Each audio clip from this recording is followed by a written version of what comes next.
Të tjera detaje kanë dalë në dritë nga ngjarja tronditëse e 3 ditëve më parë në Tepelen, ku mbeti i vrarë biznesmeni italian pas kësaj ngjarje të rëndë, ku një shëtitje për gjatë përfundoi në tragjedi. Fshihet një motiv krejtësisht banal. 48 vjeçari Kamber Sulçaj nga mesapliku i Vlorës ka qenë duke lëvizur me makinë në të njëjtin aks me biznesmenin, i cili së bashku me miqtë e tij po ktheheshin nga gjau.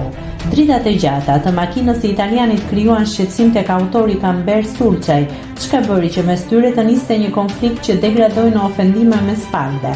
Pas këtij momenti, 48 vjeçari ka gjurmuar makinën e biznesmenit.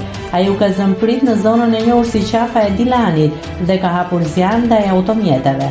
Pasagerët kanë arritur të braktisin mjetin dhe të hidhen në kanal për t'i shpëtuar plumbave, por biznesmeni mbeti për rreth 40 minuta i bllokuar mes breshërisë, pa mundur të lëvizte.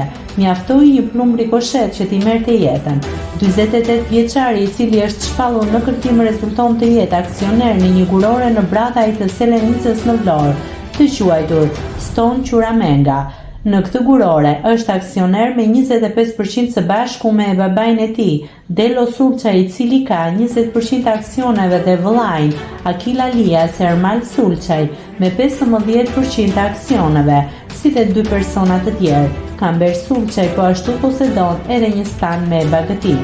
Në maj të vitit 2021 në Vlorë u arrestua vëllai tjetër i Kamber Sulçajt, Gazmenti, së bashku me një kushuri të tyre, Royal Sulçaj.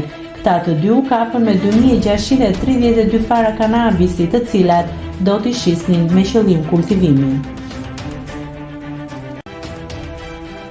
Nëse klikoni mbi butonin subscribe, do t'ju shfaqen të gjitha publikimet tona. Ju ftoj t'i bëni subscribe kanalit, të pëlqeni videot dhe të lini komentin tuaj.